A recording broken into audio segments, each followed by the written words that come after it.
Hello नमस्कार दोस्तों, आप सभी लोगों का स्वागत है आपके अपने YouTube चैनल में। दोस्तों आज की इस वीडियो में बहुत ही इंपॉर्टेंट डिस्कशन करने वाले हैं।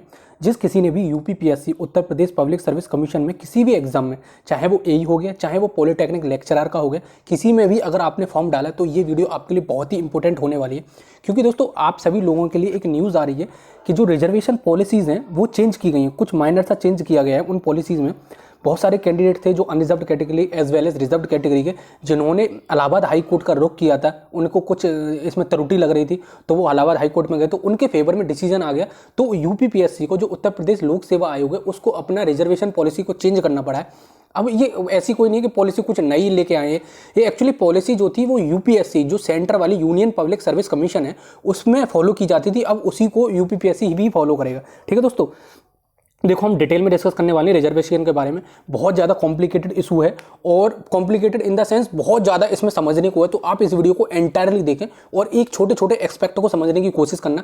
और मेरा ये आपसे विनम्र रिक्वेस्ट है दोस्तों, बहुत ज़्यादा हाथ जोड़ के विनम्र रिक्वेस्ट है कि दोस्तों इस वीडियो को आप बिल्कुल भी स्किप मत करना और पूरी एंड तक देखना, जिससे कि आपका कोई इफ एंड बट बचन नहीं चाहिए, कोई भी इफ एंड बट नहीं बचना चाहिए, कोई भी क्वेश्चन आपकी, कोई भी क्वेरी नहीं रहनी चाहिए, वरना आप विस्फोट कर दोगे उसमें कमेंट बॉक्स में।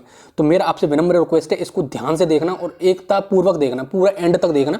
मतलब कोई भी इफेंट बटन नहीं बचना चाहिए। अगर फिर भी कंफ्यूजन रहता है तो कमेंट बॉक्स इज योर्स, आप कमेंट करके पूछ सकते हो, कुछ भी हो सकता है। ठीक है, लेकिन आपको वीडियो स्किप नहीं करनी है। और अगर आपको स्लो लग रहा हो कि मैं स्लो बोल रहा हूँ तो स्पीड इंक्रीज कर लेना। मैं जैसे कि हर वीडियो में बोलता हूँ कि अपना टाइम बचाने के लिए स्पीड इंक्रीज कर लेना, 1.25 कर लेना, 1.5 कर लेना, लेकिन स्किप मत करना। ठीक है, तो चलो मुद्दे की बात पे आता हूँ। उससे पहले दोस्तों, अगर आपने चैनल सब्सक्राइब नहीं किया तो चैनल को सब्सक्राइब कर लेना, क्योंकि जितनी भी आपकी लेटेस्ट इन्फॉर्मेशन होती है आप तक पहुंचाने का हमारी गारंटी, हमारा दायित्व है। बस आपका एक ही छोटा सा सब्सक्राइब आपके लिए बहुत ज़्यादा इन्फॉर्मेशन की पिटारा खोल सकता है। ठीक है, तो आपको चैनल तो सब्सक्राइब करना ही पड़ेगा। अगर आप डिस्क्रिप्शन बॉक्स में अगर जुड़ना चाहते हैं तो लिंक डाल दी मैंने टेलीग्राम की, वहाँ पे जाके आप टेलीग्राम से जुड़ सकते हैं।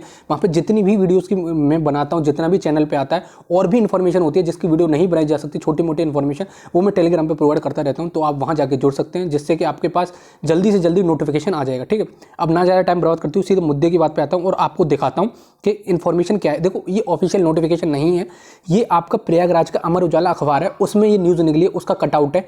तो लेकिन ऑथेंटिक इन्फॉर्मेशन कुछ दिन बाद आपको ये साइट पे भी रिफ्लेक्ट करने लग जाएगा। ठीक है, ये ऑफिशियल इन्फॉर्मेशन नहीं है, ये मान के मत चलना कि ये ऑफिशियल इन्फॉर्मेशन है, लेकिन कुछ दिन बाद आपको साइट पे ये रिफ्लेक्ट करने लग जाएगा। दिखाता हूँ मैं आपको इन्फॉर्मेशन है क्या। थोड़ा सा जूम कर देता हूँ जिससे कि आपको आसानी से दिख जाए। तो मैं दिखाता हूँ, थोड़ा सा जूम करके दिखाता हूँ, दिख जा। हाँ, तो जैसे कि मैंने पढ़ रखा, पर मैं आपको फिर भी पढ़ के बताता हूँ। यूपीपीएससी की चयन प्रक्रिया में किया गया बड़ा बदलाव किया गया। अनारक्षित सीटों पर आरक्षक का लाभ पाने वाले का चयन नहीं। अब मैं आपको नीचे दिखाता हूँ। 18 दिसंबर को प्रस्ताव पास किया गया था, उसी दिन से व्यवस्था लागू कर दी गई, यानी कि 18 दिसंबर से आपका लागू कर दिया। लेकिन आज अखबार में निकला है तो मैं आपके सामने आज ही लेके आया हूँ। ठीक है, तो अब यहाँ से आप पढ़ना स्टार्ट करना। देखो यहाँ से ये वाला जो पॉइंट है यहाँ से पढ़ना, मैं यहीं से पढ़ रहा हूँ। आरक्षित वर्ग का वह अभ्यर्थी जिसने भर्ती में आरक्षण या फिर अन्य छूट न लेकर यदि सामान्य वर्ग का न्यूनतम कट ऑफ अंक हासिल कर लिया है, उसी का अनारक्षित सीट। देखो हिंदी में मत जाओ, मैं आपको शुद्ध भाषा में समझाता हूँ क्या लिख रखा है इस पूरे पैराग्राफ में, आपका क्या लिख रखा है, मैं वो आपको हिंदी में पूरा शुद्ध भाषा में समझाता हूँ। इसको आप बाद में पढ़ लेना, मैं इसको टेलीग्राम पे प्रोवाइड कर दूंगा, ये कटआउट जो है न्यूज़ की, वहाँ से आप समझ लेना। अभी मैं आपको शुद्ध भाषा में समझाता हूँ, इसमें बहुत कुछ लिखा हुआ है हिंदी में, पर मैं आपको समझाता हूँ। देखो अब तक क्या फॉलो होता था वो मैं बताता हूँ आपको। रिजर्वेशन पॉलिसी अब तक क्या फॉलो होती थी, क्या किस प्रकार रिजर्वेशन मिलता था, पहले मैं वो बता देता हूँ, फिर ये बताऊँगा कि आपका बदलाव क्या किया गया। ठीक है, सपोज करके ये मान लेते हैं हम 3 एग्जाम होने वाले हैं आपके, प्रीलिम्स, मेंस, इंटरव्यू, ये 3 स्टेज होने वाली हैं आपकी। उसके बाद में आपकी फाइनल कट ऑफ निकलती है, उसके बाद में आपका सिलेक्शन होता है, ये आपको पता ही है। तो 3 स्टेज सपोज कर लेते हैं, ये नहीं है कि हर एक में 3 स्टेज होती है, मान के चल रहा हूँ कि 3 स्टेज होती हैं। ये यूपीएससी का जो पैटर्न था, यूपीपीएससी का जो पहले वाला, वो बता रहा हूँ मैं आपको। देखो वैसे भी ये कोई इंपॉर्टेंट नहीं है, केवल यूपीपीएससी वाले बंदे देखें, इसको सब देख सकते हैं। तो अब क्या होता है कि 3 स्टेज हैं आपकी। सपोज करो 2 कैंडिडेट है, एक अनरिजर्व्ड कैटेगरी वाला, एक रिजर्व्ड कैटेगरी वाला। ठीक है, अनरिजर्व्ड कैटेगरी में आपको पता ही है EWS, OBC, SC and STC, ये सारी रिजर्व्ड कैटेगरी हैं, रिजर्व्ड कैटेगरी में आते हैं। अनरिजर्व्ड कैटेगरी में जितनी भी हैं उनको मैं आपको बताता हूँ। क्या होता है, जैसे कोई एग्जाम हो रहा है, सपोज करो प्रीलिम्स एग्जाम हुआ, कोई रिक्रूटमेंट ड्राइव है, उसमें 3 स्टेज हैं, प्रीलिम्स, मेंस और इंटरव्यू। ये यूपीपीएससी का बता रहा हूँ मैं, जो अब तक फॉलो होता था। अब क्या हुआ कि जो प्रीलिम्स का पेपर निकला, किसी रिजर्व्ड कैंडिडेट जो था, उस रिजर्व्ड कैंडिडेट ने अनरिजर्व्ड वाली कैटेगरी की जो कट ऑफ थी उसको क्रॉस कर दिया। तो उसको यहाँ पे इंटरव्यू का फायदा नहीं मिला, क्योंकि उसने तो क्या किया था, उसने तो अनरिजर्व्ड वाली को क्रॉस कर दिया, तो यहाँ पे उसने इंटरव्यू का फायदा नहीं लिया। अब क्या हुआ, मेंस का पेपर देने गया वो बंदा, उस बंदे की जो अनरिजर्व्ड कैटेगरी की जो कट ऑफ थी उसको क्रॉस नहीं कर पाया, वो रिजर्व्ड कैटेगरी वाली कट ऑफ को क्रॉस कर पाया। यानी कि जो सपोज करो ओबीसी का कैंडिडेट था तो उसने ओबीसी वाली कट ऑफ को तो क्रॉस कर दिया, लेकिन जो अनरिजर्व्ड वाली यूआर वाली कैटेगरी की जो कट ऑफ थी उसको क्रॉस नहीं कर पाया है। तो अब उसने यहाँ पे क्या काम किया कि रिजर्वेशन का फायदा ले लिया। समझ में आ रहा है? रिजर्वेशन का फायदा ले लिया उसने यहाँ। अब क्या हुआ, वो यहाँ से ये वाली स्टेज को क्रॉस कर गया। अब वो आया इंटरव्यू वाली स्टेज में। इंटरव्यू वाली स्टेज में अब देखो यहाँ से क्या होगा, अब वो ओबीसी वाला कैंडिडेट मतलब अब यहाँ से वो ओबीसी वाले कैंडिडेट, जैसे ओबीसी वाली कट ऑफ क्रॉस किए तो अब से वो उसको ओबीसी वाला कैंडिडेट बोला जाएगा। तो अब क्या हुआ था, उसने इंटरव्यू वाले में उसने अनरिजर्व वाली कैटेगरी को क्रॉस कर दिया, अनरिजर्व वाली कैटेगरी की जो कट ऑफ थी वो भी क्रॉस कर दी। अब फाइनल मेरिट बनी। ठीक है, दिखाता हूँ इसको, पहले थोड़ा सा इरेज कर लेते हैं। जो फाइनल वाली कट ऑफ गई, उसकी जो फाइनल कट ऑफ बनी एंड वाली, उसने उसमें क्या हुआ कि जो रिजर्व्ड कैटेगरी वाली थी उसको तो क्रॉस कर दिया, लेकिन अनरिजर्व्ड कैटेगरी को नहीं क्रॉस कर पाया।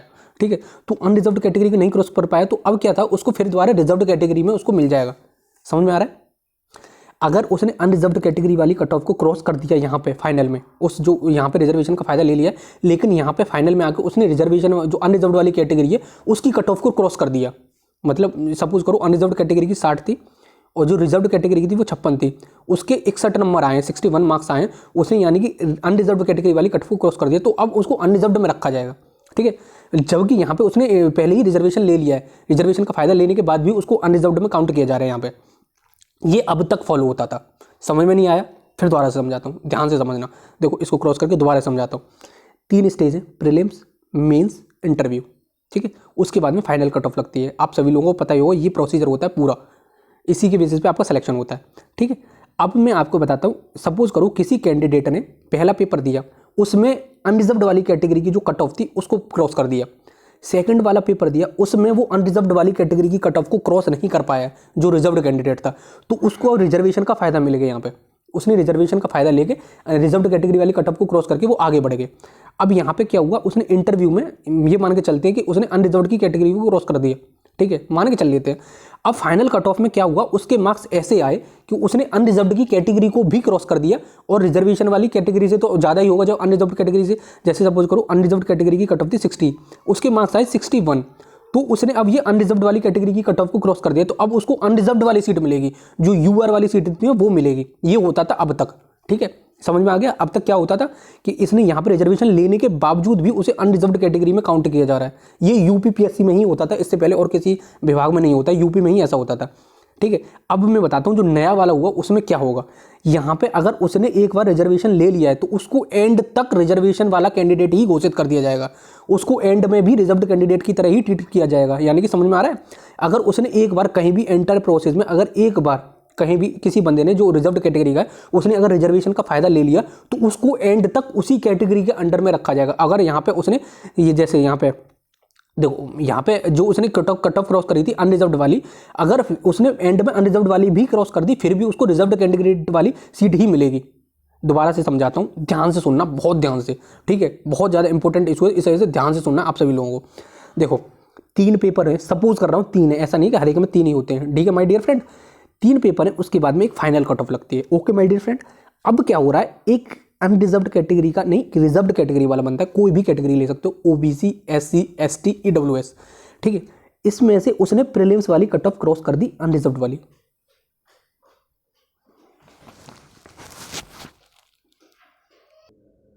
तो दोस्तों शुरू से शुरू करता हूं मैं, सॉरी फॉर द डिले, बीच में थोड़ा सा व्यवधान आ गया।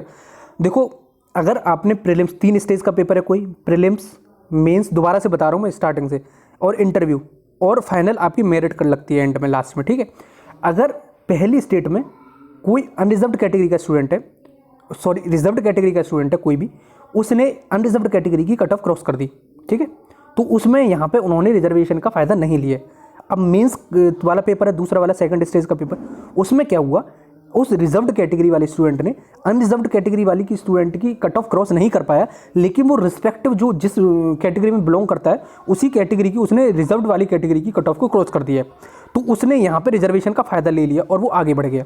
ठीक है, अब यहाँ पे इंटरव्यू हुआ, इंटरव्यू में उसने अनरिजर्व्ड वाली कैटेगरी को फिर क्रॉस कर दिया, तो यहाँ पे भी उसने इंटरव्यू उसका फायदा नहीं लिया रिजर्वेशन का। अब फाइनल कट ऑफ जो लगी आपकी फाइनल वाली, उसमें क्या किया, उसकी अनरिजर्व्ड कैटेगरी से कट ऑफ से मार्क्स नीचे रह गए और रिजर्व्ड कैटेगरी के अंडर में वो क्रॉस कर रहा है, तो वो क्या लेगा इस वाले में। अब तक जो होता था कि वो इस वाले के थ्रू उसको रिजर्व्ड कैटेगरी के थ्रू सीट मिल ही जाएगी यहाँ पे, तो क्योंकि रिजर्वेशन वाली क्रॉस कर दिए। लेकिन अगर सपोज करो अनरिजर्व्ड वाली 60 मार्क्स हैं, ठीक है, और उसके मार्क्स आए 61, यानी कि रिजर्वेशन वाली कैटेगरी जो अनरिजर्व्ड वाली कैटेगरी है उससे भी ज़्यादा मार्क्स आए उसके, जिस कैंडिडेट ने जो उसने यहाँ पे जो इंटरव्यू का फायदा ले लिया है, तो उसको अनरिजर्व्ड कैटेगरी वाली सीट मिल जाएगी। ठीक है, समझ में आया। यानी कि यहाँ पे रिजर्वेशन होने के बावजूद भी यहाँ पे उसने रिजर्वेशन ले लिया, फिर भी उसे अनरिजर्व्ड यूआर वाली सीट मिल गई थी। अब तक ऐसा होता था। अब से क्या होगा, जो अब इसने बदलाव किया गया है उसमें ये होगा अब से कि प्रीलिम्स में दिया, मेंस में दिया और इंटरव्यू में, उसके बाद में फाइनल। तो अगर किसी कैंडिडेट ने एक बार, किसी में एक बार भी, इन तीनों स्टेज में से किसी एक स्टेज में भी अगर रिजर्वेशन का फायदा ले लिया, तो उसको एंड में भी, चाहे उसने अनरिजर्व्ड कैटेगरी वाली कट ऑफ को क्यों ना क्रॉस कर दिया हो, फिर भी उसी कैटेगरी के अंडर में ही डाला जाएगा। ये कोई नया रूल नहीं निकाला इन्होंने, ये वाला रूल यूपीएससी जो सेंटर वाला है, यूनियन पब्लिक सर्विस कमीशन, वो फॉलो करता था अब तक। अब से ये यूपीपीएससी भी करने लगा है। ठीक है, समझ में आया। दोबारा से बताता हूँ, देखो ध्यान से सुनना, मैंने 2 बार रिपीट कर दिया, बीच में थोड़ा सा डिले हो गया था, उसकी वजह से थोड़ी सॉरी चाहता हूँ मैं, लेकिन दोबारा से समझाता हूँ। देखो कोई भी स्टूडेंट जो अनरिजर्व्ड कैटेगरी में तो है, उसका तो कुछ भी नहीं है, वो तो अनरिजर्व्ड वाली ही मिलेगी उसे। लेकिन अगर कोई कैंडिडेट है जो रिजर्व्ड कैटेगरी का है, OBC, EWS, SC and ST, in 3-4 category का है, तो अगर उसने पेपर दिया प्रीलिम्स का, अगर उसने अनरिजर्व्ड की कैटेगरी क्रॉस कर दी, कोई मतलब नहीं, मजा आ गया उसको, मतलब उसको रिजर्वेशन का कोई फायदा नहीं मिला है। मेंस वाले पेपर में क्या हुआ, मेंस हो गया चाहे इंटरव्यू, को ये नहीं है कि मेंस वाला ही होना चाहिए। मेंस वाले पेपर में सपोज कर लेते हैं उसको रिजर्वेशन वाली कैटेगरी जो थी, रिजर्व्ड कैटेगरी, उसके थ्रू तो उसने कट ऑफ क्रॉस कर दी, लेकिन जो अनरिजर्व्ड कैटेगरी वाली कट ऑफ थी वो क्रॉस नहीं कर पाया। तो उस केस में क्या होगा कि उसको रिजर्वेशन के थ्रू आगे बढ़ा दिया जाएगा, यानी कि उसने रिजर्वेशन का फायदा ले लिया। सपोज करो ओबीसी का कैंडिडेट थे, तो उसने ओबीसी की सीट को ले लिया है, यहां से उसका ओबीसी कैंडिडेट हो गया। ये अब जो नया स्टार्ट होगा आगे आने वाला वो है ये। तो अब आगे तक वो चाहे कितने भी मार्क्स फालतू ले आए, चाहे कितना भी टॉप मार दे, फिर भी उसे ओबीसी वाली ही सीट मिलेगी, क्योंकि उसने यहाँ पे रिजर्वेशन का फायदा उठा लिया है। समझ में आया माय डियर फ्रेंड। अब तक क्या होता था, अगर उसने यहाँ रिजर्वेशन का फायदा ले लिया है, अगर आगे जाके उसने यूआर की रिजर्वेशन जो कट ऑफ थी वो क्रॉस कर दी, तो उसको यूआर के अंडर रिजर्वेशन में वो मिलता था, मतलब अनरिजर्व्ड कैटेगरी में उसको सीट मिलती थी। समझ में आ रहा है ना। A to Z मैं दोबारा क्रिस्टल क्लियर कर देता हूँ। देखो थोड़ा सा टॉपिक बड़ा है, इस वजह से मैं फंबल कर रहा हूँ, फिर दोबारा से मैं बता देता हूँ। 3-4 बार मैंने रिपीट कर दिया, वीडियो इसीलिए बड़ी हो जाएगी, 12-13 मिनट की तो हो ही जाएगी एटलीस्ट। देखो प्रीलिम्स, मेंस, ये 2 ही एग्जाम है, इंटरव्यू को छोड़ो, मारो गोली, उसके बाद में फाइनल कट ऑफ गई तुम्हारी। ठीक है, सपोज करो कोई कैंडिडेट है प्रीलिम्स में यूआर वाली कैटेगरी जो अनरिजर्व्ड कैटेगरी है उसकी क्रॉस कर गया, वो मतलब जो जनरल कैटेगरी की जो कट ऑफ लगती है उसको क्रॉस कर गया कोई रिजर्व्ड कैटेगरी का कैंडिडेट, तो उसका कोई रिजर्वेशन का फायदा नहीं मिला यहाँ। लेकिन दूसरे वाले एग्जाम में क्या हुआ, उसने अनरिजर्व्ड कैटेगरी वाली कट ऑफ को क्रॉस नहीं कर पाया, लेकिन रिजर्व्ड कैटेगरी वाली कट ऑफ को क्रॉस कर दिया उसने, तो यहाँ पे उसने इंटरव्यू वाले मतलब उसने रिजर्वेशन का फायदा ले लिया है। ठीक है माय डियर फ्रेंड, अब रिजर्वेशन का फायदा ले लिया है, सपोज करो वो ओबीसी, एससी या एसटी का कैंडिडेट है, तो फाइनल कट ऑफ में चाहे वो टॉप क्यों ना क्यों 100 में से 100 नंबर क्यों ना ले आए वो, तो भी उसे अनरिजर्व्ड वाली सीट नहीं मिलेगी, उसे रिजर्वेशन वाली ही सीट मिलेगी अगर उसने एक बार यूज कर लिया है। अगर सपोज करो किसी कैंडिडेट ने प्रीलिम्स प्लस मेंस इन दोनों ने यूआर वाली कैटेगरी वाली कट ऑफ क्रॉस करी है, मतलब इसमें भी अनरिजर्व्ड वाली कैटेगरी वाली कट ऑफ क्रॉस कर दी, इसमें भी अनरिजर्व्ड वाली क्रॉस कर दी, तो उसको अनरिजर्व्ड वाली सीट मिल जाएगी। उसने रिजर्वेशन का कोई फायदा नहीं लिया, उसको अनरिजर्व्ड वाली सीट मिल जाएगी। लेकिन कहीं पे भी उसने अगर रिजर्वेशन वाली सीट यूज कर ली, इन दोनों में से किसी में या फिर इसमें भी किसी एक में भी यूज कर ली, तो उसको अब से वो रिजर्वेशन वाली ही सीट मिलेगी। पहले क्या होता था, अगर यहाँ पे यूज कर ली तो भी उसको, अगर यहाँ पे फाइनल मार्कशीट में उसके फाइनल जो कट ऑफ निकली उसकी अनरिजर्व्ड से ज़्यादा मार्क्स आ गए, तो उसको अनरिजर्व्ड वाली सीट मिल जाती थी। अब तक ऐसा होता था। लेकिन अब से जो होगा माय डियर फ्रेंड, अगर उसने एक बार भी बीच में रिजर्वेशन की सीट को यूज कर लिया है, तो एंड तक उसको रिजर्वेशन वाली ही सीट में ही रिजर्वेशन मिलेगा उसको। ठीक है, चाहे उसके कितने भी मार्क्स आ जाएं, फिर भी उसको रिजर्वेशन वाली ही सीट मिलेगी।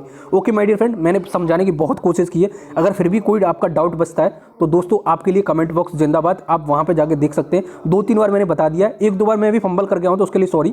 मैंने वैसे सब कुछ क्रिस्टल क्लियर करने की कोशिश की है। अगर देखो आपको फिर भी कोई आगे डाउट होता है तो मैं एक सेपरेट वीडियो बना दूंगा रिजर्वेशन पे, क्योंकि बहुत ज़्यादा कॉम्प्लिकेटेड है, सब लोगों को लगता है। देखो एक टॉपिक में इसमें एड्रेस नहीं कर रहा, ओबीसी की कभी कभी कट ऑफ जनरल से भी ज़्यादा निकल जाती है यूआर से, उसके पीछे भी एक कारण है, वो भी मैं बताऊंगा। ऐसा नहीं है कि आपका रिजर्वेशन सिस्टम खत्म कर दिया है। देखो ये बहुत ज़्यादा कॉम्प्लिकेटेड इशू है, कोई भी दिल पे मत लेना। जो भी मैंने बताया बिल्कुल ऑथेंटिक इन्फॉर्मेशन बताई है, जो भी होता है अब तक। अगर आपने दो भी, जैसे प्रीलिम्स हुआ, मेंस हुआ, इन दोनों में से किसी एक में भी अगर रिजर्वेशन ले लिया तो आपको यूआर वाली सीट नहीं मिलेगी, आपको रिजर्वेशन वाली ही सीट मिलेगी। ये अब तक यूपीएससी में भी ऐसा ही होता है। एक बार क्या हुआ था, यूपीएससी का जो आईईएस ईएसई वाला एग्जाम है, ईएससी इंजीनियरिंग सर्विस एग्जाम, उसमें ओबीसी की कट ऑफ जनरल से ज़्यादा चली गई थी। उसके पीछे क्या कारण था वो मैंने पता किया था, वो आपको बताऊंगा। देखो इस वाली वीडियो बनाने बहुत ज़्यादा मेरे को मेहनत लगी है, बहुत ज़्यादा ऑथेंटिक सोर्स यूज़ किए मैंने। तो इस वीडियो को ध्यान से देखना और ज़्यादा ज़्यादा शेयर करना, जिससे कि लोगों को समझ में आ सके ये रिजर्वेशन होता क्या है, कैसे दिया जाता है। ठीक है, आगे भी मैं एक वीडियो बना दूंगा ऐसे ही रिजर्वेशन के बेसिस पर, जिससे कि आपको फायदा हो जाए देख के। ठीक है दोस्तों, मिलते हैं किसी अगली धमाकेदार वीडियो में। वैसे वीडियो बहुत बड़ी हो चुकी है, इसलिए सॉरी, कोई बात नहीं, पर आपका टाइम बर्बाद नहीं हुआ होगा। तो टेलीग्राम ज्वाइन कर लेना और चैनल सब्सक्राइब कर लेना। चलो मिलते हैं किसी अगली धमाकेदार वीडियो में। आई थिंक आपको बहुत कुछ समझ में आया होगा इस वीडियो में। ठीक है, चलो फिर चलते हैं।